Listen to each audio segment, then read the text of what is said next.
अस्सलाम वालेकुम नाज़रीन, एक महकती और चहकती सुबह के साथ मैं हूं आपका मेज़बान हन्नान बुखारी। नाज़रीन, दुआ करते हैं कि आज की सुबह ढेरों ढेर खुशियां लेके आपकी चौखट पे आपका इंतज़ार करी हो। इसी दुआ के साथ आज के प्रोग्राम को आगे बढ़ाते हैं। नाज़रीन, जैसा कि आपको पता है कि शो के स्टार्ट पे हमारी कोशिश होती है कि आपको वेदर के हवाले से अपडेट किया जाए, आइंदा आने वाले 24 घंटों के हवाले से कि क्या कहना है महकमा मौसमियात का। शहर फैसलाबाद के अंदर बारिश बरसेगी, धूप होगी, दर्जा हरारत बढ़ेगा, कम होगा, इन तमाम तर सूरत हाल के हवाले से हम आपको आगाह करते हैं। आज की सूरत हाल क्या होगी देखेंगे हमारे स्पेशल सेगमेंट टुडेज वेदर में।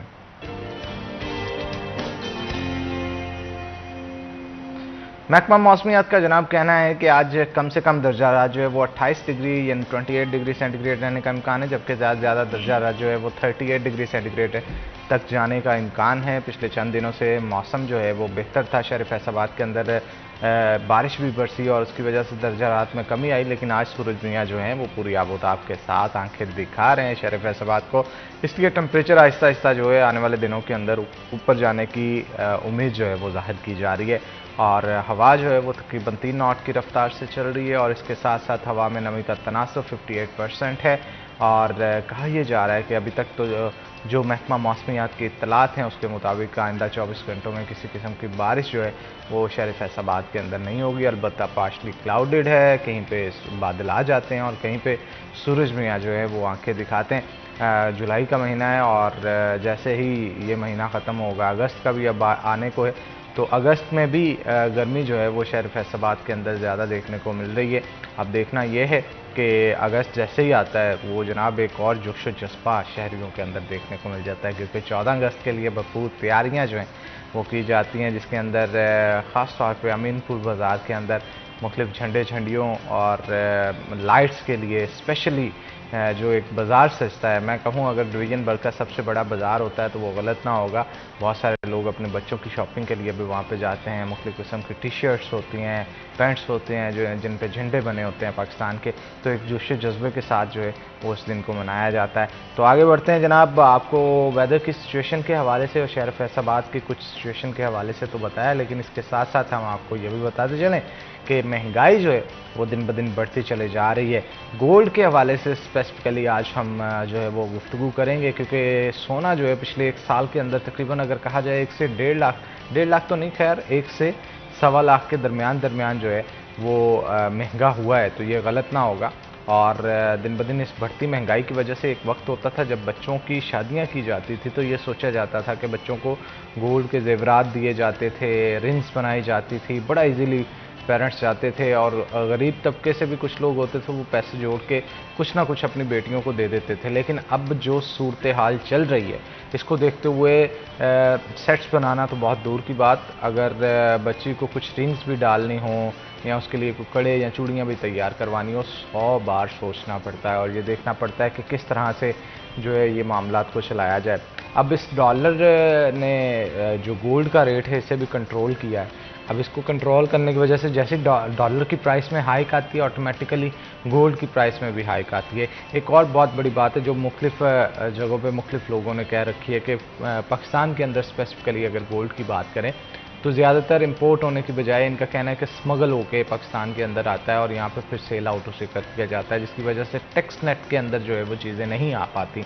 शहबाज ज़ैदी ने गुज़श्ता 2 दिनों में जो है वो ये गुफ्तगू जब की तो उसकी वजह से एक कंट्रोवर्सी है जो कि बिल्ड हो चुकी है सोशल मीडिया के ऊपर भी कि आखिर इस तबके को हाथ क्यों नहीं डाला जा रहा है। क्या ये तबका बहुत मजबूत है कि गोल्ड को स्मगल भी करवा लेता है और करवाने के बाद फिर उसे सेल आउट भी कर देता है और टैक्स नेट में नहीं आता, और इनके पीछे क्या वजूहात हैं और आया ये बात दुरुस्त भी है या नहीं है? क्या जो लोग ये बातें कर रहे हैं वो गलत बातें कर रहे हैं? क्या टैक्स नेट के अंदर ये चीज़ें मौजूद हैं, टैक्स लगता है, इंपोर्ट होती हैं, गवर्नमेंट के जो रूल्स एंड रेगुलेशंस हैं इन पर अप्लाई होते हैं कि नहीं होते? तमाम तो सूरत हाल के हवाले से गुफ्तगू करेंगे। हमारे जो आज के गेस्ट हैं उनका तारुफ मैं आपके साथ करवाता चलूँ। हमारे साथ हमारे सीनियर रिपोर्टर अब्दुर्रहमान गुज्जर साहब मौजूद होंगे। गुज्जर साहब आपको वेलकम करते हैं शो के अंदर, और उनके साथ साथ मोहम्मद अली राना साहब मौजूद होंगे जो कि सदर ज्वेलर्स एसोसिएशन के, आपको भी वेलकम करते हैं जी शो के अंदर। सबसे पहले गुफ्तगू का आगाज़ जो है वो अब्दुर्रहमान साहब से करते हैं। गुल साहब क्या कहेंगे आप जो शहबाज ज़ैदी की तरफ से कहा जा रहा है और इसके अलावा मुख्तलिफ फोरम से आके बहुत सारे लोगों ने इसके बारे गुफ्तगू की है, और सोशल मीडिया के ऊपर भी बहुत सारे लोग कहते हैं कि यार इस चीज़ को कंट्रोल करने के लिए गवर्नमेंट की तरफ से जो है मुनासिब पॉलिसी तैयार नहीं की गई, अगर तैयार है तो उसको इम्प्लीमेंट नहीं किया जा रहा। क्या कहेंगे इस पर? Thank you Hanan. हनान देखिए, ये बात जो है वो की जाती है मतलब कैश लेन देन के हवाले से कि यहाँ पर जो सारा कारोबार है वो कैश लेन देन पे, जिसकी वजह से एक्चुअल रिकॉर्ड सामने नहीं आ पाता। फिर किसके पास कितना गोल्ड रिजर्व पड़ा है वो भी मौजूद नहीं होता हुकूमत को, ना ही वो गोशवारों में ज़ाहिर किया जाता है, जिस वजह से इसका लेन देन काफ़ी हद तक जो है वो क्लियर नहीं हो पाता। और यूँ टैक्स में जो है वो कई तरह के जो है वो लिखूनास रह जाते हैं फिर टैक्स देने के हवाले से। और ये चेयरमैन रहे हैं FBR के शबर जैदी इमरान खान दौर में, तो वो एक इल्ज़ाम आयद कर रहे थे कि यहाँ पर जब इनको टैक्स नेट में लाने की बात की जाती है कि यहाँ पर जितनी भी पाकिस्तान में खपत है सोने की हर साल, तो वो सारा का सारा इंपोर्ट की बजाय जो है वो स्मगल होके आ जाता है। और यूँ जो है उसको कोई भी ज़ाहिर नहीं करता, क्योंकि फिर बताना पड़ेगा ये कहाँ से आया। तो फिर ये एक बड़ा मसला है कि ये ना तो प्रॉपर तरीके से टैक्स नेट में चीज़ें आ पाती हैं और ना ही गवर्नमेंट को फ़ायदा होता है। और यूँ आपने देखा कि जब भी ये डॉलर के हवाले से मसला होता है, करेंसी के हवाले से, तो लाजमी जो है वो सोना भी ऊपर जाना शुरू हो जाता है, क्योंकि लोग इसमें इन्वेस्टमेंट करनी शुरू कर देते हैं। और ये इतनी ज़्यादा इन्वेस्टमेंट चली जाती है कि ये तकरीबन 2,45,000 से वापस आया है 220 पे। तो ये सारी की सारी इन्वेस्टमेंट इधर चली गई थी, प्रॉपर्टी का काम बंद हो गया, दूसरे तमाम कामों पे मसला आया, तो इस काम पे जो है वो सारी डंपिंग हो गई पैसे की। तो ये एक बड़ा मसला आता है कि यहाँ पर पाकिस्तान में जितना भी ब्लैक मनी है, गैर कानूनी नहीं, ब्लैक मनी जो रजिस्टर्ड नहीं, वाइट नहीं है, उसकी प्रॉपर्टी में बहुत ज़्यादा डंपिंग होती रही है। 1-2 साल से जब उस पर बुरा वक्त आया तो वो सारा का सारा पैसा करेंसीज़ पे और गोल्ड पे शिफ्ट हो गया, जिसकी वजह से हमने देखा कि करेंसीज़ भी ऊपर चली गई, गोल्ड भी ऊपर चला गया। और करेंसीज़ का रेट स्पेशली डॉलर का जो है वो ओपन मार्केट में तो इतना ज़्यादा फ़र्क हो गया था कि तकरीबन जो है वो इंटरबैंक से 20 रुपये तक का फ़र्क भी चला गया था, इतना ज़्यादा लोगों का लेन देन था। फिर जब IMF के साथ डील हुई है, थोड़ा वापस आया, तो ये चीज़ें थोड़ी रिवर्स बैक हुई हैं और अब उनका फ़र्क जो है वो 4 से 5 रुपये का। इसी तरह से जो बाहर से भिजवाते हैं वो भी सारा हुंडी के ज़रिए बेचना शुरू हो गए थे, क्योंकि उधर से उन्हें ज़्यादा पैसे मिलते थे। फिर जो अफ़गानी ख़रीदता है ताजर, वो डॉलर भी ज़्यादा कीमत से ख़रीदता है और गोल्ड भी ज़्यादा कीमत से ख़रीदता है। उसकी वजह से भी मसला आता है कि वो सारी चीज़ें जो इधर स्मगल होती हैं या स्मगल होकर फिर बाहर दूसरे ममालिक में जाती हैं, तो वो सारा का सारा जो पैसा वो चंद हाथों में चला जाता है, गवर्नमेंट को ना उसका पता होता है और ना ही गवर्नमेंट को उसका टैक्स मिलता है। बिल्कुल ठीक कहा आपने। अली साहब, आप एग्री करते हैं इस चीज़ से जो अब्दुल रहमान साहब कह रहे हैं? देखिए जी, अब्दुल रहमान साहब ने कहा तो जो अफ़गानिस्तान है हमारा, उसमें भी हमारी जो डॉलर की स्मगलिंग है और सोने की स्मगलिंग है, ये बिल्कुल सही बात है इनकी। तो शब्बर जैदी साहब का जो इल्ज़ाम है कि पाकिस्तान में जो गोल्ड है जी वो इंपोर्ट नहीं हो रहा बल्कि स्मगल हो रहा है। गोल्ड इंपोर्ट होता है हमारा रॉ मटेरियल में। अगर रॉ मटेरियल गवर्नमेंट हमें प्रोवाइड करके दे दे, हम तो छोटे ज्वेलर हैं, हमारा तो बिज़नेस सिर्फ यही है कि गोल्ड को हमने मेल्ट करके दोबारा कस्टमर का हम तो नई चीज़ बना के उनकी अपनी हमने जो बनवाई है, मजदूरी है, जो पॉलिश वगैरह, वो हम गाहक से चार्ज करते हैं। तो हमारे पास तो कोई ऐसा सोर्स नहीं है कि हम जहाँ से जाकर कहें कि लो जी हमें जो खालस होना है वो हमें मिले।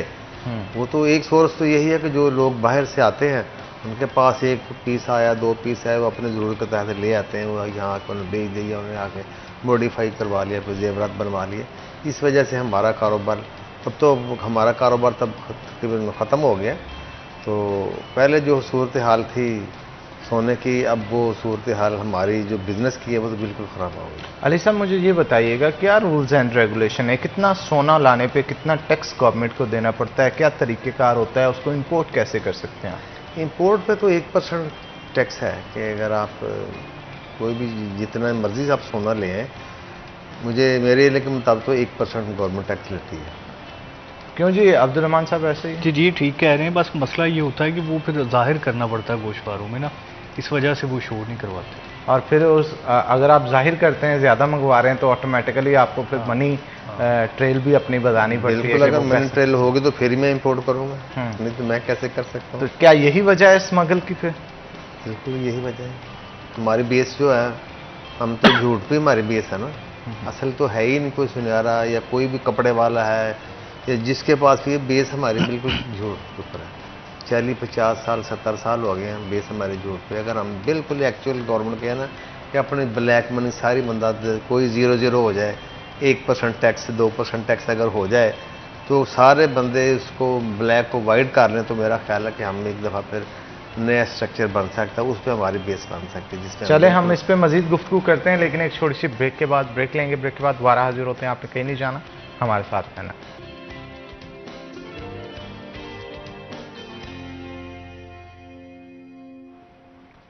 वेलकम बैक नाज़रीन, ब्रेक के बाद खुश आमदीद। हमारे साथ हमारे आज के गेस्ट भी मौजूद हैं, मजीद गुफ्तगू उनके साथ करते हैं। मोहम्मद अली राना साहब की तरफ चलते हैं और गुफ्तगू का आगाज़ करते हैं दोबारा से। राना साहब ये बताइएगा कि कितने परसेंट ज्वेलर्स हैं जो कि टैक्स नेट के अंदर हैं और कितने परसेंट है जो कि टैक्स नेट के अंदर नहीं है? आपको एग्जैक्ट फिगर्स इस वजह से ग्राउंड रियलिटीज़ पता होंगी क्योंकि आप ताजरों के प्रेसिडेंट भी हैं, बहुत सारे लोग जो इस चीज़ से बचते हैं। कितने की रेशो होगी, क्या कहते हैं आप? मेरा ख्याल फैसलाबाद में जी ज्वेलर जो भी है सारे रजिस्टर्ड हैं, अनरजिस्टर्ड तो कोई भी नहीं है। इनकम टैक्स में सारे रजिस्टर्ड है।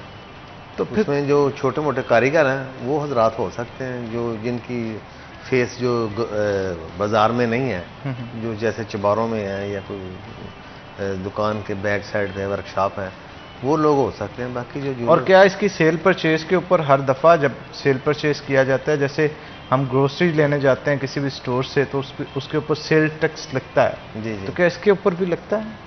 नहीं, इस पर कोई गवर्नमेंट तो किया हुआ था, मगर अब मुझे पता लगा कि इसने एग्जैक्ट में कर दिया, एग्जाम्प्ट हो गया। पहले तो अब था इसका 1000 स्क्वायर फुट शॉप का, फिर उसने कर दिया 300 स्क्वायर फुट। तो 300 स्क्वायर फुट में तो तकरीबन सारे लोग ही आए थे, वो तो सारा जाना था। अब मुझे ये पता लगा वो 300 स्क्वायर फुट जो है ना वो ख़त्म उन्होंने कर दिया, 1000 स्क्वायर फुट वाला ही मेरा ख्याल वो है। क्यों जी अब्दुर्रहमान साहब, एग्री करते हैं आप? नाम देखिए, ये मतलब बात की जाती है ना कि रिटेलर्स जो है वो सारे के सारे टैक्स नेट में अगर हैं भी तो टैक्स नहीं देते ना, क्योंकि कोई देखने का तरीका नहीं होता कि कितनी सेल परचेज हुई है। मतलब ऑनलाइन या डिजिटलाइजेशन नहीं है इसमें, कोई कैश लेन देन होता है तो वो अपनी मर्ज़ी से देना होता है टैक्स, उसके अलावा कोई तरीका नहीं होता एफबीआर के पास। ये एफबीआर की रिपोर्ट थी कि तनख्वाहदार लोगों ने 2022-23 में ज़्यादा टैक्स दिया है, जबकि जो रिटेलर्स है, जो एक्सपोर्टर्स है, बिजनेसमैन है, उन्होंने कम टैक्स दिया है। तो इससे आप अंदाज़ा लगा लें कि सिर्फ 3 मिलियन के करीब टैक्स फाइलर्स हैं पूरे पाकिस्तान में। 30 लाख आबादी है, वो 25 करोड़ है। तो इसमें कुछ जो मतलब बहुत सारे फाइलर्स हैं, ये तकरीबन 50% फाइलर्स जो है वो तनख्वाहदार तबका है जिनका टैक्स कट के उनके अकाउंट में आता है। बाकी जो है वो रिटेलर्स या दूसरे तमाम कारोबारी लोग हैं 15 लाख के करीब पूरे पाकिस्तान में, वो टैक्स देते हो। उसमें से भी बेशतर तादाद वो है जो कि सिर्फ फाइलर हैं, टैक्स बराए नाम जमा करवाते हैं। तो ये मसला है कि अब जितना भी कारोबार होता है, देखिए इसमें जब भी हुकूमत को सख्ती करती है, रिटेलर से एहतजाज पे चले जाते हैं, मसला ये आता है कि अब गोल्ड की दुकानें हैं या दूसरी तमाम करियाना स्टोर है या कुछ भी जितने भी स्टोर्स हैं, वो कितना सेल परचेज़ कर रहे हैं इसका कोई रिकॉर्ड नहीं होता, वो सारा कैश लेन देन होता है। वो अब अपनी मर्ज़ी से जमा करवाते हैं स्लिप ना कि इतना जो है वो हमारा इनकम टैक्स हो गया, ये सेल्स टैक्स हो गया। अगर ये रेस्टोरेंट्स की तरह जो बिल निकलते हैं सेल्स टैक्स बिल, तो उसमें फिर वो बड़ी आसानी हो सकती है एफबीआर के लिए भी कि इस तरह से कलेक्ट करना, लेकिन उसकी इतनी ज़्यादा रेजिस्टेंस सामने आती है कि वो फिर मजबूरन जो है वो सियासी हुकूमतें उससे पीछे हट जाती हैं। इवन जब मार्शल लॉ की हुकूमत थी तब भी वो लोग पीछे हट गए थे, इतनी ज़्यादा रेजिस्टेंस इनकी जानब से सामने आती है। तो ये फिर इसी वजह से जो वो तनकीद का निशाना भी बनते हैं। लेकिन खैर इसमें फिर वही बात मैं करूँगा कि जो मतलब पुराने दुकानदार हैं वो उनका तो सारा डाटा होता है, लेकिन जो नए इन्वेस्टर लोग आते हैं, नए लोग शामिल होते हैं, वो फिर आके जो है वो सारा काम ख़राब कर देते हैं। फिर उसकी वजह से जो है वो मसाइल पैदा होने शुरू हो जाते हैं। इसमें से भी जो अभी रेट बढ़ने की वजूहत है, ये भी ज़्यादातर इन्वेस्टर तबका जो रेट बढ़ाने में मुलव्वस होता है, सट्टेबाज बेसिकली होते हैं जो कि कारोबार ख़राब करते हैं, रेट बढ़ाते हैं, अपनी चीज़ें प्रॉफिट में कमाते हैं, उसके बाद फिर जो है वो रेट गिरा के मार्केट से निकल जाते हैं। बिल्कुल ठीक है। राना साहब, फ्यूचर क्या देखते हैं, कोई कमी आएगी इसके रेट में? फ्यूचर में गोल्ड की कमी नहीं आएगी, गोल्ड ही जाएगा क्योंकि मजीद ऊपर जाएगा ये? बिल्कुल ऊपर ही जाएगा। तो फिर तो ये तो गरीब की पहुंच से बहुत दूर होता चला जा रहा है। नहीं, जब गरीब वाली तो बात ही ख़त्म हो गई है। गरीब तो यकीन करें, अभी 5-7 दिन पहले मजदूरी आदमी था, वो अपनी बीवी को लेके, उसके नाक में कोका था, 2-2.5 हज़ार का होगा बेचारे में। तो अब तो वो उनको नाक वो भी जेल निकल गए हैं। उनके पास तो, गरीबों के पास अब सोना ख़त्म हो गया, अब तो अमीरों के पास भी ख़त्म हो गया। हर बंदा अपना बेच रहा है, कोई फीसें दे रहा है, कोई बिजली के बिल इतने आ गए हैं जिसकी वजह से सोना तो रहा ही नहीं लोगों के पास। तो नया किसने क्या बनाना? नया तो वही है, कोई मजबूरन अगर कोई सोना ले के अपना आया, उसने मेल्ट कराया, नया डिज़ाइन बनवाया, हमारी मजदूरी पॉलिश उसने देनी है। तो ये हमारा, अब तो हमारा कारोबार तो बिल्कुल तबाह हो गया। अच्छा राणा साहब, कहा जाता है इस काम में, वो पंजाबी जो कहते हैं ना, ओला बहुत है। सियाना है वो घरों जो निकलता जिन्ना चर 50 दुकाना ना फेरे उन्ना चर बंदा उस जिसले सारी गल ही ओपन ही हो गई तो फिर उससे की कमाना किसी ने कहते पर एक तोला सोना बेचने आता है, वो 10 दुकानों से चेक कर लिया, 1000-2000 बस, इससे ज़्यादा कोई नहीं है। वो मार्जिन तो नहीं है 10,000 वाला, वो ख़त्म हो गया मार्जिन। तो कस्टमर 2 ग्राम भी ले गए, वो भी 10 दुकानें पर फिरता, तो फिर सूरत हाल तब सारी ऐसे, दुकानदार तो बिल्कुल और कस्टमर भी बिल्कुल। आप प्रेसिडेंट हैं, तो बतौर प्रेसिडेंट आपको क्या लगता है आपकी कम्युनिटी के सबसे बड़े इश्यूज कौन से हैं जिनको हल करना फिलहाल ज़रूरी है? देखो जी, बड़े इशू हमारे जो हैं वो तो इनकम टैक्स, सेल टैक्स और जो सेल टैक्स और जो खसूसी तौर पर हमारे शहर में जो मसाइल हैं 411, 412 जो मेन इशू है सोने का, चोरी का, जो सोना लेके आ जाते हैं ना चोर डाकू, ने तो यहीं सोना बेचना ना, वो कहाँ है, अफगानिस्तान जाके तो नहीं बेचे। तो वो बहुत मसाइल हैं जिसकी वजह से हमारा कारोबार डाकुओं ने भी बहुत तबाह कर दिया। कोई बीबी पहन के निकल ही नहीं सकती, अगर निकल गई तो लूटी गई, लूटी गई तो डाकू ले गए, डाकू अगर सुनारों को बेच के चले गए तो सुनार भी डाकू डकैती में शामिल कर लिया पुलिस ने। तो ये एक बहुत बड़ा इशू है कि इसमें देखना चाहिए कि हमारी नीयत कैसी है, क्या हम आप रिकग्नाइज कैसे करते हैं कि ये आया जो गोल्ड सेल करने आया ये चोरी का है या फिर डकैती का है या ओरिजिनली कोई? नहीं देखें जी, सबसे पहले तो बात ये है कि उसको हम रसीद का पूछना चाहिए कि भाई इसका बिल कहाँ से बनवाया, इन्वेस्टिगेशन तो करनी चाहिए ना, आंखें बंद करके नहीं लेना चाहिए। उसके फिर देखते हैं कि अगर वो कहता है कि रसीद नहीं जी पुराना सोना मेरी वालदा का था, तो फिर उसका कम से कम अगर हमें कोई शक पड़े तो हम उसको कहते हैं कि भाई हम सोना आपसे लेते हैं, मगर इसकी गारंटी को सॉलिड को बंदा दे कि आप वाकई अपने सोना बेच रहे हैं।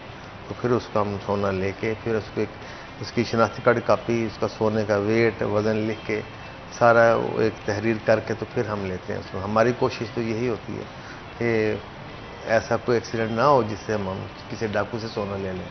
अगर खुदा न खास्ता कोई जानबूझ के नहीं लेता, एक्सीडेंटली कोई बंदा आ जाता है तो उसमें फिर पुलिस की तो मौजें हो जाती हैं, डकैती तो फिर ज्वेलर की हो जाती है।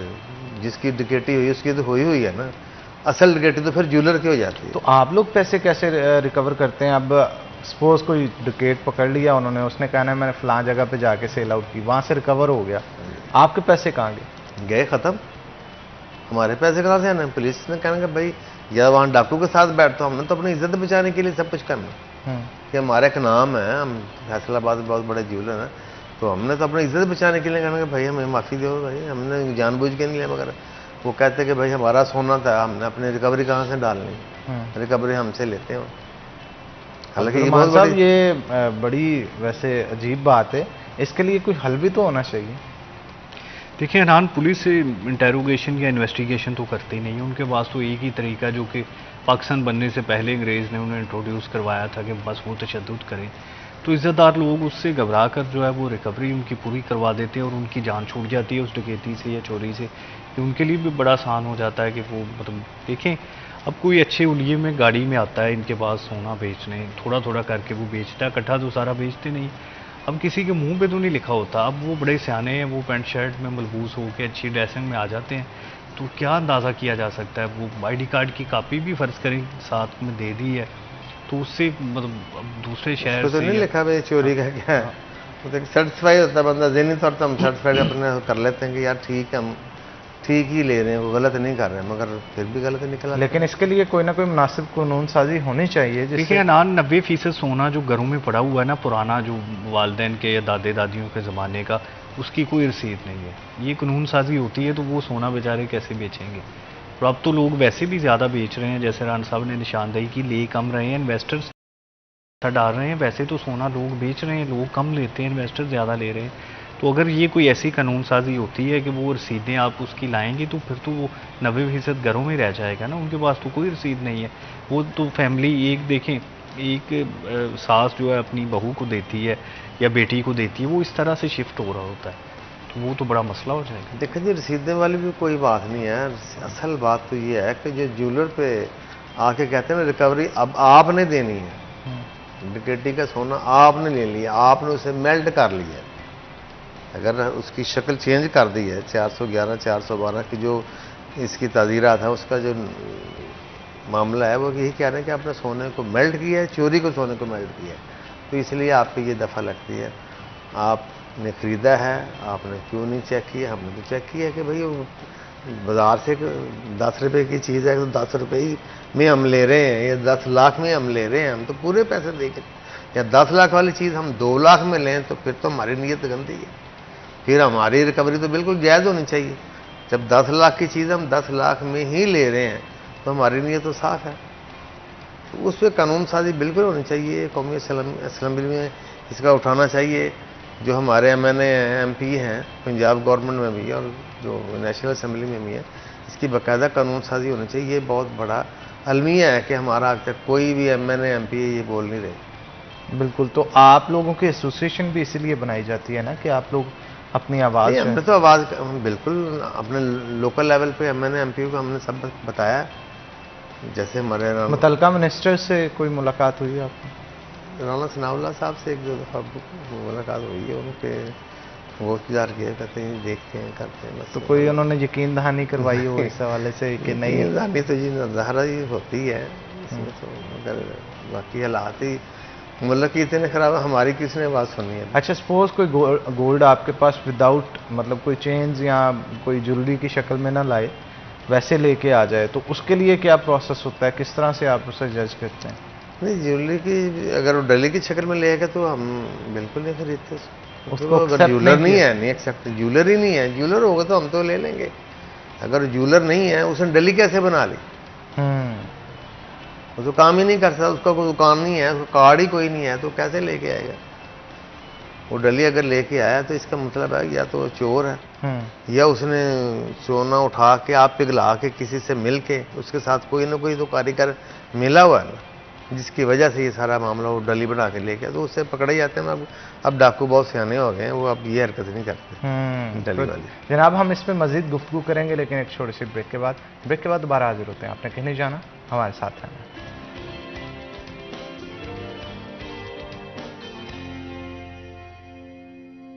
और आगे बढ़ते हैं जनाब। जैसा कि आपको पता है कि सेकंड हाफ हमारा स्टार्ट हो चुका है, और सेकंड हाफ के अंदर हमारी कोशिश होती है कि सबसे पहले आपको मार्केट कमेटी की तरफ से जो एशिया खुरनोश के हवाले से, जिनके अंदर फ्रूट, सब्जियां और दीगर चीज़ें आ जाती हैं, उनके रेट्स जो पब्लिश किए जाते हैं, रोज़ाना लिस्ट पब्लिश की जाती है, उसके हवाले से आपको बताएं तो क्या होंगे आज के रेट्स, देखेंगे स्पेशल सेगमेंट आज के भाव में। बिलाल डोगर हमारे साथ मौजूद होंगे। बिलाल, बताइएगा क्या सूरत हाल है, मार्केट कमेटी का क्या कहना है रेट्स के हवाले से? जी बिल्कुल, मार्केट कमेटी फैसलाबाद की जानिब से आज बरोज सोमवार की रेट लिस्ट जो है जारी कर दी गई है। फार्मी की बात करें तो बुलंद तरीन सतह इस मौसम की है 276 रुपये दर्जन के ऊपर जो है बरकरार है। सब्जियों के अंदर भरपूर तेजी देखी जा रही है, जबकि फल भी आज ऊंची उड़ाने लेते नजर आ रहे हैं। टमाटर 10 रुपये किलो महंगे हुए, 110 से 120, 100 से 110 रुपये किलो। अदरक थाईलैंड 5 रुपये महंगे हुए हैं, 800 से 885 से 890 रुपये किलो। लहसुन देसी सुर्ख 10 रुपये महंगे हुए हैं, 390 से 400 रुपये किलो। लीमू देसी 15 रुपये महंगे हुए हैं, 145 से 160 रुपये किलो। सब्ज मिर्च 5 रुपये सस्ती हुई है, 95 से 90 रुपये किलो। फूल गोभी 5 रुपये महंगी हुई है, 155 से 160 रुपये किलो। बंद गोभी 15 रुपये महंगी हुई है, 70 से 85 रुपये किलो। टिंडे 20 रुपये महंगे हुए, 120 से 140 रुपये किलो। करेला 20 रुपये महंगा हुआ है, 90 से 110 रुपये किलो। घिया कद्दू 25 रुपये सस्ते हुए हैं, 75 से 85 रुपये किलो। खीरे 15 रुपये महंगे हुए हैं, 70 रुपये से 85 रुपये किलो। मटर सब्ज 30 रुपये महंगे हुए हैं, 330 से जो है वो बढ़ते हुए 300 से 330 रुपये किलो हो गए हैं। शिमला मिर्च 40 रुपये महंगी हुई है, 130 से 170 रुपये किलो पे जा पहुंची है। गाजर 35 रुपये महंगी हुई है, 125 से 160। धनिया 60 रुपये सस्ता हुआ, 320 से 260। भिंडी तोरी 45 रुपये सस्ती हुई है, 130 से 185, 185। शिमला मिर्च जो है वो 15 रुपये महंगी होते हुए 115 से 130 रुपये पे पहुंची है। सेब गाचा फलों में 5 रुपये महंगा हुआ 195 से 200 रुपये किलो। केला 10 रुपये दर्जन महंगा हुआ 160 से 170 रुपये दर्जन। गरमा 10 रुपये महंगा हुआ 110 से 120 रुपये किलो। अंगूर गोला 10 रुपये सस्ता हुआ 180 से 170 रुपये किलो। अंगूर सुंदर खानी 10 रुपये सस्ता हुआ 260 से 250 रुपये। जामन 10 रुपये सस्ते हुए 195 से 185 रुपये किलो। खुबानी 190 पे है। नाशपाती 150 पे है। मीठा जो है 140 रुपये पे बरकरार है, जबकि आम चौंसा 10 रुपये महंगा हुआ 130 से 140 रुपये किलो पे पहुंच चुका है। अगर अदाद शुमार के हिसाब से देखें तो कीमतों के अंदर भरपूर तेज़ी जो है इस हफ्ते के आगाज़ में मुहर्रम हराम की छुट्टियों के बाद भरपूर देखने को मिल रही है, और आने वाले दिन मुतय्यन करेंगे इस हफ्ते के दौरान महंगाई का जो जिन बेकाबू होता है या क्या होता है, क्योंकि माली साल का दूसरा महीना जो है वो चढ़ने को तैयार है। जी बहुत शुक्रिया बिलाल, आप सूरत हाल से आगाह कर रहे थे। आगे बढ़ते हैं नाज़रीन, सेकंड हाफ हमारा स्टार्ट हो चुका है और आज खास तौर पे हम गुफ्तगू हेल्थ के हवाले से करेंगे। बहुत सारे लोग होते हैं, उनको बहुत सारे इश्यूज़ होते हैं, जिनके अंदर कमर की दर्द बहुत सारों को होती है, पट्ठों का दर्द होता है, फिर इसके अलावा ऑर्थो से रिलेटेड बहुत सारे इश्यूज़ हैं जिनके ऊपर आज हम गुफ्तगू करेंगे। यही नहीं बल्कि इसके साथ साथ डेंटल इश्यूज़ के हवाले से भी हम बात करेंगे, क्योंकि ये एक ऐसा सेक्टर होता है, बहुत सारे लोग इस चीज़ की अहमियत को ही नहीं जान पाते, और जब डॉक्टर के पास पहुंचते हैं, दांतों में बड़ी दर्द हो रही होती है, तब पता चलता है कैविटी बहुत ज़्यादा बढ़ चुकी है, या फिर कैविटीज़ के अलावा कोई इश्यूज़ जो दांतों के अंदर होते हैं वो इतने बढ़ चुके होते हैं कि वो फिर ऑपरेट करना पड़ता है, या फिर उनको किसी सर्जरी के ज़रिए जो है वो रिमूवल करनी पड़ती है। लेकिन इसके लिए हमारी कोशिश ये होती है कि आपको वक्तन फ़वक्तन आगाह इसलिए करते रहें कि आप अगर दांत सही भी हैं तो एक जनरल चेकअप के लिए आप जनाब 6 माह साल बाद डॉक्टर के पास जाएं, उनको अपना आप दिखाएं, ताकि आपके अंदर कोई इशू बिल्ड हो रहा है तो वो चेक करके उसे हल करने की कोशिश करें। तो आज हम ख़ास तौर पे ऑर्थो के इश्यूज़ और डेंटल इश्यूज़ के ऊपर गुफ्तगू करेंगे। अगर आपको इनसे रिलेटेड कोई भी इश्यूज़ हैं तो हमारे आज के जो पैनलिस्ट हैं वो यहाँ पे मौजूद होंगे, आप लाइव कॉल शो के अंदर कर सकते हैं। उसके लिए नंबर जो है वो आपकी स्क्रीन के ऊपर दिया जा रहा है, आप अपने इश्यूज़ हमारे साथ डिस्कस करें, हमारी कोशिश होगी कि उनका हल जो है उनसे डिस्कस किया जाए। तो हमारे आज के जो डॉक्टर्स हैं उनका तारुफ मैं आपको करवाता चलो। हमारे साथ डॉक्टर नूर अकबल सियाल साहब मौजूद होंगे, बड़ी फेमस डॉक्टर हैं, और हमारे साथ मौजूद हैं, ऑर्थोपेडिक सर्जन भी हैं। तो इसके अलावा बहुत सारी इनकी खिदमात हैं, मुख्तलिफ इंस्टीट्यूट्स के अंदर बतौर हेड भी परफॉर्म कर चुके हैं, और सर्विस भी इनकी मोर देन 40 ईयर्स जो है वो हो चुके हैं। तो आपको वेलकम करते हैं जी शो के अंदर। और उनके साथ साथ डॉक्टर मारूर अकबर सियाल साहिबा भी हमारे साथ मौजूद होंगी, और डेंटल सर्जन हैं, आपको भी वेलकम करते हैं जी शो के अंदर। तो पहले डॉक्टर साहब की तरफ चलते हैं और गुफ्तगू का आगाज़ करते हैं। डॉक्टर साहब, ऑर्थो से रिलेटेड सबसे ज़्यादा पाए जाने वाली हमारे माशरे में इश्यूज़ कौन से हैं जो ज़्यादा पेशेंट्स आपके अंदर पास आते हैं, और इनके जनरल कोई ट्रीटमेंट्स भी बताइएगा, कोई होम रेमेडीज़ भी हमें बताइएगा। पॉस्चरल इश्यूज़ बहुत सारे लोगों को होते हैं, किस तरह से इनको सॉल्व आउट किया जा सकता है? जी थैंक यू हनान, आपने एक पूरा जो कोर्स है आर्थोपेडिक का और स्पेशलाइजेशन का कोई 40 साल का, वो इतनी महारत से एक ही सवाल में पूछ लिया है। तो आर्थोपेडिक बेसिकली मैं ये बताऊं कि ये सारा बॉडी का इन्हिसार जो है, या आपकी ज़िंदगी का इन्हिसार जो है, या आपकी ज़िंदगी की कोशिश जो है, या ज़िंदगी की स्ट्रगल है, वो इस लोकोमोटर सिस्टम से है। यानी जो हमारा स्ट्रक्चर है बॉडी का, फिर इसमें बेसिक बोन है, फिर वो बोन आपस में मिलकर जोड़ बनाती हैं, जोड़ एक लिगामेंट्स के साथ बोन्स को जोड़कर जोड़ बनता है, फिर उस जोड़ को, जॉइंट को मूव करने के लिए अल्लाह पाक ने मसल्स बनाए हैं, फिर उन मसल्स को कंट्रोल करने के लिए 2 सिस्टम बनाए हैं। एक इंफॉर्मेशन वाला सिस्टम है जो सारी मालूमात बाहर से लेकर ब्रेन को जाता है, और फिर ब्रेन में एक कंप्यूटर फिट है जो उसको एनालिसिस करता है, और उसके रिएक्शन में, उसके रिस्पांस में एक मोटर है वो भी ब्रेन के अंदर होती है, और उसकी वहाँ से नेटवर्क है, पूरा सिस्टम है जो दोबारा पट्ठों को आता है, और पट्ठों को वो ऑर्डर करता है, या जोड़ को ऑर्डर करता है, या इंसान को ऑर्डर करता है कि यहाँ आपने बैठना है, यहाँ आपने उठना है, ऐसे आपने लेटना है, ऐसे आपने काम करना है, ऐसे आपने या रोज़ी कमानी है, ऐसे आपने अपने टास्क करने हैं, तो ये बुनियादी सिस्टम है। तो ऐसे इसे तमाम न्यूरोट्रांसमीटर तो नहीं कहते? उसको नर्व्स बोलते हैं, नर्व्स। नर्व्स बोलते हैं। तो मैंने बहुत सिंपल कह दिया कि बोन है, जॉइंट है, मसल जो हमारा ये फ्लैश होता है, गोश्त होता है, और उसके ऊपर जो नर्व्स जो वाइट कलर की होती हैं, वो नर्व होती हैं जो उसमें सारा इंफॉर्मेशन लेकर आती हैं, और फिर इनको ज़िंदा रखने के लिए अल्लाह पाक ने सर्कुलेशन का निज़ाम बनाया है, जो ब्लड के ज़रिए जो है वो सारा उसको न्यूट्रिशन जाती है, जो मुंह के ज़रिए से ज़ाहिर है हम जो पीते हैं या खाते हैं वो मुंह के ज़रिए जाता है, और मुंह की तो डॉक्टर मानूर अकबर ही बताएगी कि वो जो एंट्री पॉइंट है उसमें क्या क्या होना चाहिए। फिर जो गैस है हमारी, जो ऑक्सीजन है, वो फेफड़ों के ज़रिए जाती है। तो तमाम वो ऐसे इश्यूज़ जो बोन को डैमेज करें या जॉइंट को करें या मसल को करें या नर्व को करें या सर्कुलेशन को करें, तो ये इनको मुतासर करती हैं, यानी इनकी तकलीफ़ का बायस बनती हैं। तो बीमारी जो है इसकी हम स्टार्ट करते हैं पैदाइश से लेकर आखिरी दम तक, आखिरी सांस तक। तो इसमें जो ज़ाहिर है ग्रोथ के अंदर जब बच्चा ग्रो कर रहा होता है 14 साल तक, 12 साल तक, 15 साल तक जब उसकी ग्रोथ हो रही होती है, तो बोन भी ग्रो करती है, मसल्स भी करते हैं। उस वक्त इनकी बीमारियां थोड़ी मुख्तलिफ होती हैं, और जब अडल्टहुड हो जाता है, पूरा मेच्योरिटी हो जाती है, फिर इनकी बीमारियां तकलीफ़ें और होती हैं, और अच्छा डॉक्टर साहब, यहाँ ओल्ड पे एज में और होती है। जी जी, सवाल मैं ये पूछ रहा हूँ, ख़वातीन के हवाले से ख़ास तौर पे ऑस्टियोपोरोसिस नाम की कोई बीमारी होती है जो कैल्शियम की डेफिशिएंसी की वजह से ख़वातीन के अंदर काफ़ी ज़्यादा पाई जाती है। आखिर ख़वातीन के अंदर ही ये ज़्यादा क्यों पाई जाती है? ख़वातीन में ही कैल्शियम की डेफिशिएंसी ज़्यादा क्यों होती है? उसकी वजह क्या है? और दूसरा, क्या कैल्शियम की टैबलेट्स ही इसका हल है या डाइट से भी इसे बेहतर किया जा सकता है? ये पहले तो ये समझना पड़ेगा थोड़ा सा ये कि बोन होती क्या है। बोन जो होती है, अगर बोन का हम स्ट्रक्चर लें या बोन को लें, तो उसके आम लोगों ने भी देखा होगा, म्यूज़ियम में देखा होगा, ये जो कुर्बानी के मौका पे ऊपर जो बड़ी बड़ी हड्डियाँ हैं उनको देखा होगा कि उनका एक अपर एंड होता है, एक लोअर एंड होता है, एक शैफ्ट होती है, फिर उसके इर्द गिर्द एक मोटी हार्ड बोन होती है, और अंदर जो है अंदर उसकी स्पॉन्जी बोन होती है, या उसको मिक कहते हैं। तो जो स्पॉन्जी जो हार्ड बोन होती है उसका एक स्ट्रक्चर होता है, उसमें होल होते हैं, सुराख होते हैं। अच्छा तो सर, जब वो माजरत से सुराख- आपकी मैं बात जी काट सर, रहा जी हूँ, सर।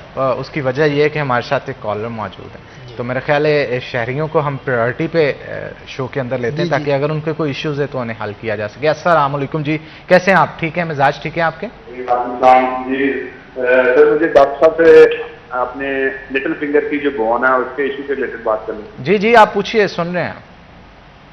डॉक्टर साहब, मेरे जो आप दाएं हाथ की जो लिटिल फिंगर है वो एक जैसे किसी दीवार वगैरह में हाथ लगने से ठोक गई थी, जैसे प्रेस हो गई थी, तो वो अभी तक स्टिल कभी भी उसकी पेन नहीं खत्म हुई। हालांकि मैंने तो ये जो ट्यूब्स वगैरह होती हैं वो भी लगाई और पेन किलर वगैरह भी खाई, तो इसका प्लीज कोई रेमेडी बता दीजिए। दूसरा, ये अभी 3-4 माह पहले हुई थी, क्या बरसात में ये पेन ज्यादा तो नहीं हो गई?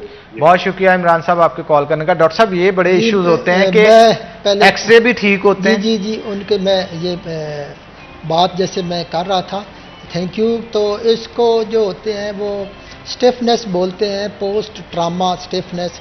कोई चोट लग गई है तो उसके बाद जो जोड़ है वो जल्दी मूव नहीं कर रहा, उसमें ये देखना होता है कि उसकी अलाइनमेंट ठीक है। अगर जोड़ की अलाइनमेंट ठीक है और उसकी सेंसेशन ठीक है, उसकी सर्कुलेशन ठीक है, और उसके मसल को एक टेस्ट होता है जिससे हम पता कर लेते हैं कि जैसे ये है कि तो नीचे दबाएंगे तो फ्लेक्सर ठीक है, ऊपर जाएगा तो ये एक्सटेंसर ठीक है, हिला के स्टेबिलिटी। अब वो ऐसे फुल रेंज ऑफ मूवमेंट नहीं कर रहा, तो इसका मतलब है कि जो लिगामेंट हैं जो जोड़ के इर्द गिर्द वो शॉर्ट हो गए हैं, वो स्टिफ हो गए हैं। तो आप उसकी थेरापी करके, उसकी मैनिपुलेशन करके और ग्रेजुअली उसकी आप मूवमेंट बढ़ाते जाएं, बढ़ाते जाएं, बढ़ाते जाएं, तो वो ठीक हो जाती है। पेन जो है वो तो उसका एक अलार्म है, सायरन है, जैसे एम्बुलेंस का है, तो वो आपको ये बता रही है कि अभी इसके ऊपर मेहनत करो अभी इसको चलाओ, अभी इसकी थेरापी करो, अभी इसकी ट्रीटमेंट, अभी वो पूरी तरह मैं ठीक नहीं हुई हूँ, तो पेन बजाते खुद बीमारी नहीं है, वो एक अलार्म है जो आपका बज रहा है।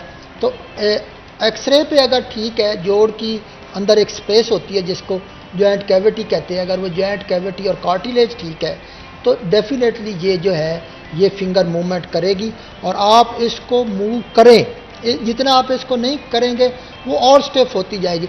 और लकीली ये है कि ये ऐसा अप्रोचेबल है कि शायद आपको बहुत फिजियोथेरापिस्ट के पास लंबे अरसे तक ना जाना पड़े, 1-2 विजिट पे आप कर लें तो ये वाला हाथ जो है, जो भी अपोजिट आपका हाथ है वो फिजियोथेरापिस्ट बन जाता है और वो बजाते खुद छोटे आर्गन को या छोटी फिंगर को मूवमेंट्स करता रहता है।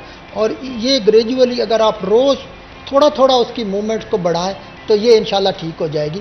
फिर भी ना हो तो आपने जो आपका थेरापिस्ट है या डॉक्टर है, एक दफ़ा ज़रूर उसको चेक कराएं कि बोन की अलाइनमेंट में या जॉइंट में या कार्टिलेज में या जॉइंट कैविटी में तो कोई फ़र्क नहीं है, बिल्कुल या ठीक उसमें कहा कोई इन्फेक्शन नहीं है।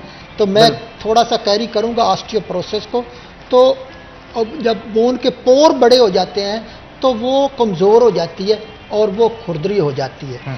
तो ख़वातीन से मुतल्लिक सवाल ये था कि चूँकि डॉक्टर साहब मैं चाह रहा था कुछ दोबारा फिर आपके ऊपर आते हैं। तो मानूर मुझे ये बताइएगा, पहले तो वेलकम टू द शो, और मुझे ये बताइएगा कि सबसे ज़्यादा इश्यूज डेंटल से रिलेटेड किस तरह के होते हैं, कैविटीज या फिर कुछ और? अच्छा, मोस्टली जो पेशेंट्स आते हैं वो तब उस सिचुएशन में आते हैं जब उन्हें एक्सट्रीम पेन हो रही हो। हमारा एनवायरनमेंट इस तरह लैक ऑफ नॉलेज की वजह से पेशेंट रेगुलर चेकअप के लिए नहीं आता। वो सिर्फ तब आता है जब कंडीशन बहुत वर्स हो गई हो, जब उसे पेन किलर से आराम ना आ रहा हो, और वो मोस्टली उसी सूरत में होता है जब कैविटी, डेंटल कैविटी जिसे हम कहते हैं कि दांत में कीड़ा लग गया है, तो वो उस स्टेज में आते हैं। और जब पेशेंट इस कंप्लेन से आता है कि वो बोलता है कि मुझे बहुत ज़्यादा दर्द हो रही है, तो उसकी ट्रीटमेंट फिर हमें मोर एग्रेसिवली करनी पड़ती है, ना कि अगर वो नॉर्मल अपना क्लिनिकल चेकअप्स लेता रहे तो हम उसको जल्दी आइडेंटिफाई कर सकते हैं। लेकिन जब वो दर्द की कंडीशन के अंदर आता है और वो पेन किलर खा के आ रहा होता है, वो कंप्लीट अपना कोर्स लेकर आ रहा होता है, लेकिन वो तब आके हमें ये कंप्लेन करता है कि अब मुझे पेन किलर खाने से भी आराम नहीं आ रहा, तो अब इसका क्या हो सकता है। तो उस सूरत के अंदर हर डेंटिस्ट का सबसे पहली अप्रोच यही होती है कि हम दांत को सेव कर सकें। सेव करने के अंदर अगर तो उसकी दांत की ये कंडीशन होती है कि अगर हम फिलिंग की तरफ मूव करना चाहें तो फिर हम दांत की बिल्कुल कंडीशन पर डिपेंड करते हुए या तो उसको फिल कर सकते हैं, फिर से उसके अंदर जितना भी डिकेड पार्ट होता है उसको रिमूव करके उसको फिलिंग की तरफ जा सकते हैं। नहीं तो फिर हमारा दूसरी कोशिश होती है कि हम रूट केनाल करके तो उस दांत को सेव कर लिया जाए। लेकिन लोगों की अप्रोच टूवर्ड्स डेंटिस्ट्री इतनी कम है कि वो आते ही हमें ये कहते हैं दर्द बहुत ज़्यादा है डॉक्टर साहब, बहुत देर से पेन किलर खा रहा हूँ, आराम नहीं आ रहा, आप एक काम करें आप इसे निकाल दें। तो वो पेशेंट की काउंसलिंग करना भी थोड़ा डिफिकल्ट हो जाता है, उन्हें समझाना पड़ता है कि देखिए फर्स्ट ऑप्शन निकालने की तरफ हम क्यों जाते हैं, हम इसे ट्रीट करके देख लेते हैं, अगर तो बच जाता है तो ये एक गॉड गिफ्टेड चीज होती है।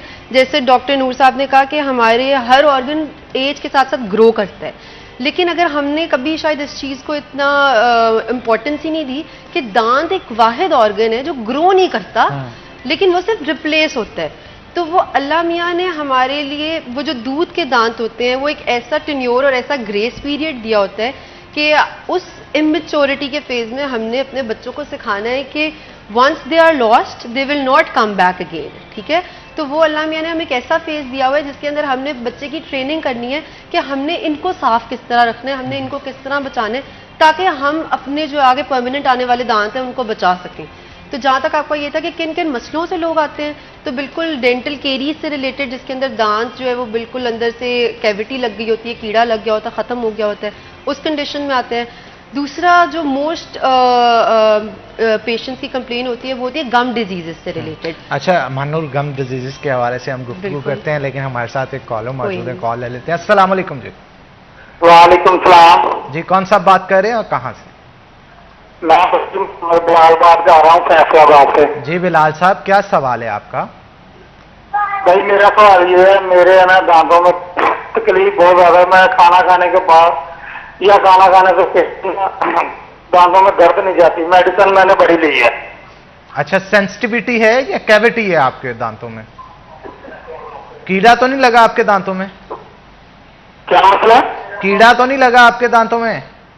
नहीं भाई, कीड़ा नहीं लगा। अच्छा, तो फिर सेंसिटिविटी है मानूर? देखिए डिपेंड करता है कि अभी ओरल हाइजीन की कंडीशन किस तरह की है ठीक कि है। कितनी दफा वो ब्रश कर रहे हैं, दांतों की अब क्या कंडीशन है, गम की क्या कंडीशन है। जैसे हम पहले बात कर रहे थे कि एक दर्द होती है जो सिर्फ दांत से रिलेटेड होती है और एक वो दर्द होती है जो उसके इर्द गिर्द के स्ट्रक्चर से रिलेटेड आती है। डेंटिस्ट्री में हमारे अप्रोच के अकॉर्डिंग हमें ऐसा लगता है कि सिर्फ दांत आते हैं, जो कि लाइक गलत- एयर पॉकेट्स अगर बन गई हैं बिल्कुल तो पॉकेट्स उनमें बन गई हैं, गम्स कमजोर हो गए हैं, बहुत देर से प्रॉपर क्लीनिंग नहीं उनकी हुई है तो गम्स ब्लीड करने लग पड़ते हैं, उनके अंदर इन्फ्लेमेशन हो जाती है बहुत ज्यादा। उस कंडीशन के अंदर जब पेशेंट खाना खाने के लिए चबाता है तो उसको दांतों का फील हो रहा होता है कि पेन है, लेकिन वो एक्चुअली नीचे जो गम्स जिसके अंदर हमारे दांत लगे होते हैं उनसे एसोसिएटेड पेन होता है। पेशेंट कई दफा ना प्रॉपरली बता नहीं पाता, इसके लिए ये बहुत वो खुद ज्यादा जरूरत- रिकॉग्नाइज नहीं कर नहीं पा पा रहा रहा होता होता कि कि- इशू है क्या। बिल्कुल तो हम इसी इस पर तरह ही। मजीद गुफ्तगू करेंगे, लेकिन एक छोटी सी ब्रेक के बाद दोबारा हाजिर होते हैं। आपने कहीं नहीं जाना, हमारे साथ हैं।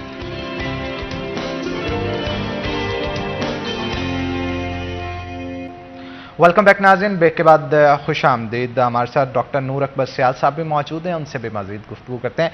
अच्छा सियाल साहब, मुझे थोड़ा सा पोस्चरल इश्यूज़ के हवाले से बताइएगा। बहुत सारे लोग जो कि ऑफिस वर्किंग में होते हैं और सारा दिन बैठ के काम करना है, पोस्चरल इश्यूज आ जाते हैं, फिर उसकी वजह से पेन होती है, रिकग्नाइज ही नहीं कर पाते एक्चुअली ये पेन है किस चीज़ की, क्योंकि समटाइम वो मूव करती है, समटाइम स्टैटिक होके किसी स्पेस पे वो आपके पेन कर रही होती है। कोई अपने लंग्स के साथ उसे एसोसिएट कर देता है, कोई बैकबोन के साथ कर देता है, कोई उसे किडनीज की प्रॉब्लम समझ रहा होता है। पहले तो डायग्नोज करने में काफ़ी वक्त गुजर जाता है। आप इन इश्यूज़ के हवाले से वन बाय वन ज़रा डिस्क्राइब कीजिएगा। जज़ाकल्लाह हनान, मैं थोड़ी सी आपसे परमिशन लूँगा। आपका वो थोड़ा सा पुराना सवाल अधूरा रह जी जी जाएगा। Sir, sure. तो वो लेडीज़ में बहुत सारी हैं, लेकिन 3 चीज़ें बड़ी कॉमन है। एक तो उनका सन एक्सपोजर कम है, नंबर 2 उनकी फिजिकल एक्टिविटी कम है, और नंबर 3 जो ओल्ड एज में मीनोपॉज हो जाता है उसमें एस्ट्रोजन की जब कमी होती है तो ये जो स्पेसिफिकली लेडीज़ को ऑस्टियोपोरोसिस होता है, इस वजह से होता है। एस्ट्रोजन की डेफिशिएंसी की वजह से, डेफिशिएंसी जब बाज़ औक़ात बच्चेदानी निकल जाती है या मीनोपॉज हो जाता है तो वो एक स्टोरेज को मेंटेन कर रहा होता है। तो ये जो बोन्स हैं ये असल में हमारा स्टोर रूम मेंटेन रखने के लिए कुछ रेगुलेटर्स होते हैं, जिनमें से एक एस्ट्रोजन भी होता है। अब आपका सवाल है पोस्चर। अच्छा, मुझे अक्सर बड़ी हैरानी होती है कि हम सिर्फ पोस्चर समझते हैं कि जो कोई काम पे बैठे हैं या कुर्सी पे बैठे हैं। मैं ये कहता हूँ कि सुबह से लेकर शाम तक हम बैठे हूँ, लेटे हुए हूँ, एक पोजीशन होती है, उसी को हम पोस्चर कहते हैं। यानी पोस्चर वो चीज़ है जिसमें हमारे बाकी अज़ा को तकलीफ ना हो, हमारा ब्रेन प्रॉपरली वर्क कर रहा हो, हमारी ऑक्सीजनेशन आ रही हो और किसी अज़ा को ओवर स्ट्रेस ना हो। वो कौन सी पोस्चर होगी जो हमें कंफर्टेबल देगी? ये हर एक की मुख्तलिफ है, हर प्रोफेशन की मुख्तलिफ है, लेकिन जो स्पेशली जो मेन लोग पूछते हैं वो कमर का पूछते हैं कि कमर में क्या पोस्चर है। तो कमर में अगर आप मरीज को फ्रंट से देखें, साइड से देखें और बैक से देखें तो आप ये देखेंगे कि नेक थोड़ी सी आगे निकली हुई है। फिर आप थोरेसिक रीजन को देखें तो थोरेसिक थोड़ा सा पीछे है। अब पेट को देखेंगे तो थोड़ा पेट आगे निकला हुआ है, और बटक्स को देखेंगे तो बटक्स थोड़े पीछे लगे। तो ये एस शेप जो कर्व है ये इंपॉर्टेंट है। आप इसको ज़हन में रखें कि इज दैट गुड और not? Is good, is required, is required. जब आपको उसको, जब अब ये ऐसे गर्दन है, जब आप ऐसे करते जाएंगे तो उसकी नेचुरल से आपने उसको एबनॉर्मल पे कर दिया। ऐसे कर रहे हैं, ऐसे कर रहे हैं, इस तरह कर रहे हैं ना, आप उसको इस तरह रखें। इस तरह जो स्पाइन है आपकी, जितना एब्डोमेन आगे आप उतना आगे रखें, जितना चेस्ट पीछे, इस तरह ये जो बटक्स हैं ये आप। तो इसके अंदर असल में होता क्या है? असल में होता है कि ये अंदर कॉलम है जिसके अंदर हराम मग्ज चल रहा है। हराम मग्ज के पीछे फ्लूइड है जो उसकी न्यूट्रिशन और प्रोवाइड कर रहा है, और वो फेसेट जॉइंट ऐसे हिल रहा है, ऐसे हिल रहा है, ऐसे ट्विस्ट कर रहा है, ऐसे ट्विस्ट कर रहा है।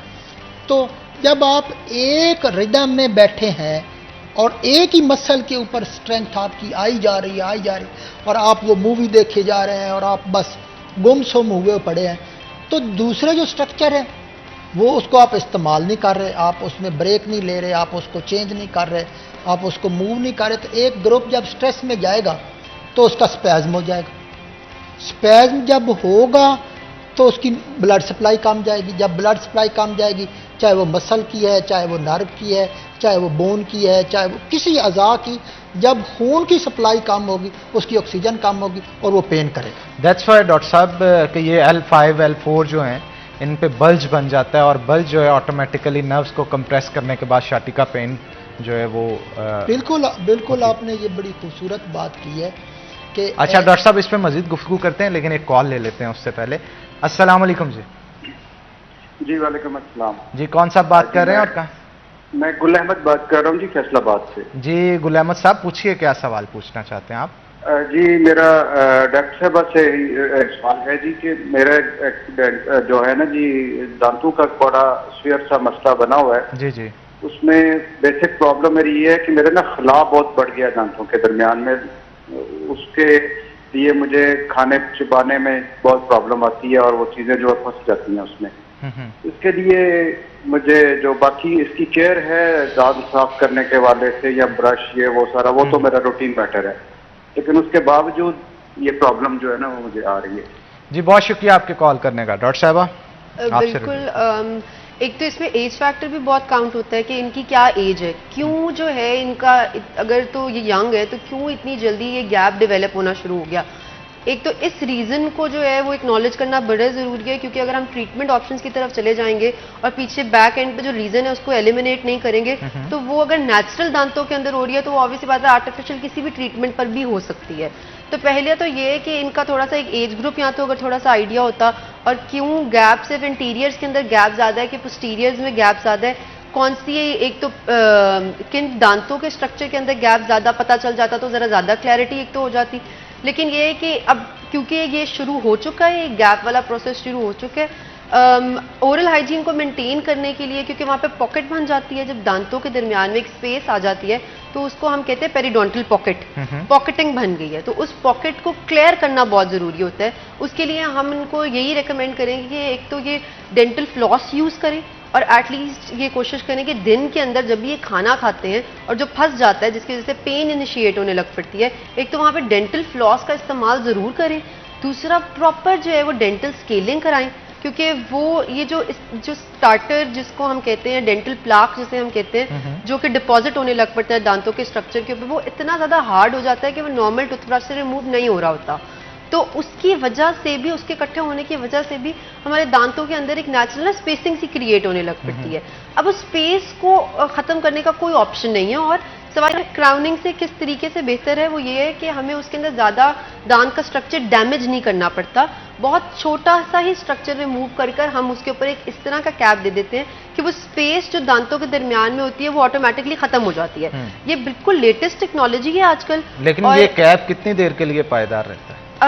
जो डेंटल विनेयरिंग या क्राउन से जो कैप प्रॉपर्ली रिमूव किया होगा वो तो आपको आराम से 8 से 9 से 10 साल निकाल जाते हैं। लेकिन यही बात है कि अगर नेचुरल दांत जो अल्लाह मियां ने दिए हुए हैं हम उनकी अगर केयर प्रॉपर्ली नहीं कर सके तो ये तो फिर भी एक आर्टिफिशियल चीज़ है। तो इसके लिए ओरल हाइजीन को साथ साथ मेंटेन करना एक्सट्रीमली इंपॉर्टेंट है।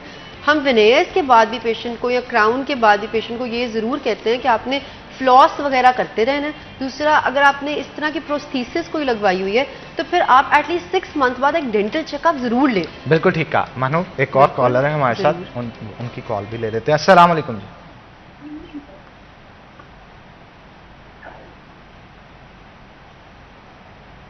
मेरा ख्याल है कॉल ड्रॉप होगी। तो सर आप बता रहे थे इश्यूज के हवाले से, जो मैं चाहता हूं वहीं से आप पोस्चर जो है वो ये है कि आप जो हमारा 2 पार्ट है ना वो ज़्यादा मोबाइल है। ये देखो ये नेक है ना, ये एरिया बहुत मोबाइल है स्पाइन में, और ये तो कम्पैक्ट है, नीचे पेल्विस भी कम्पैक्ट है, लेकिन जो लंबर का रीजन है ना ये बहुत ज़्यादा फ्लेक्सिबल है। तो जब हम हैवी वेट उठाते हैं, सेंटर पॉइंट है ना, सेंटर नहीं वो ये इस पॉइंट पे फ्लेक्सिबिलिटी हमारी ज़रूरत है। ये नहीं जो प्रेशर पॉइंट ज्यादा होगा, प्रेशर ज्यादा होता है, मोबाइल ज्यादा है, मोबाइल ये पार्ट मोबाइल है, ये ऐसे आ रहा है, ऐसे आ रहा है, ऐसे आ रहा है, ये इतना मोबाइल नहीं है। फिर जो बैक है लंबर रीजन ज्यादा मोबाइल है। तो ये हमारे लिए बहुत बेनिफिशियल है अगर हम इसकी कदर करें और इसका लिहाज करें और इसका एहतराम करें।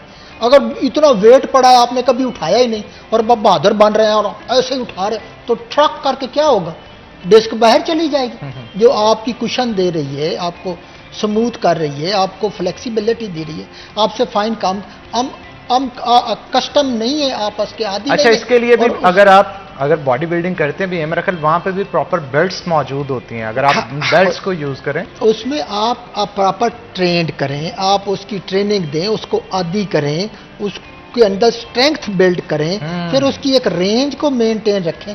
अब देखो ना, अगर आपने ऐसे झुक झुक के बहुत ज़्यादा उठाया तो यकदम मेरे पास मोस्टली पेशेंट आते हैं कि डॉक्टर साहब अभी चारपाई उठा रहा था, अभी एक वेट उठाया, सुबह बच्चे को ऐसे किया तो मेरा ये हो गया। तो उसकी एक वजह यह है कि मैं आज आपके ये प्रोग्राम में कहूँगा कि अपने लिए, किसी और के लिए ना करो, अपने लिए एक तो 6 से 7 घंटे सोया करें। अच्छा डॉक्टर साहब, बाकी चीजें डिटेल में पूछते हैं आपसे, एक छोटी सी ब्रेक ले लेते हैं, यहीं से कंटिन्यू करेंगे। तो छोटी सी ब्रेक के बाद दोबारा हाजिर होते हैं। आपने कहीं नहीं जाना, हमारे साथ रहना।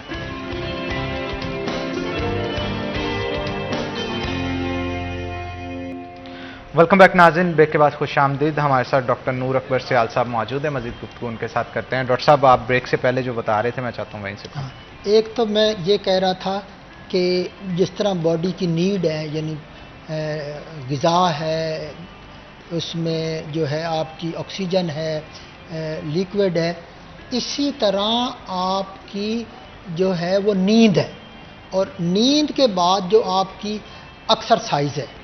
अब आप कहेंगे कि एक्सरसाइज क्यों ज़रूरी है?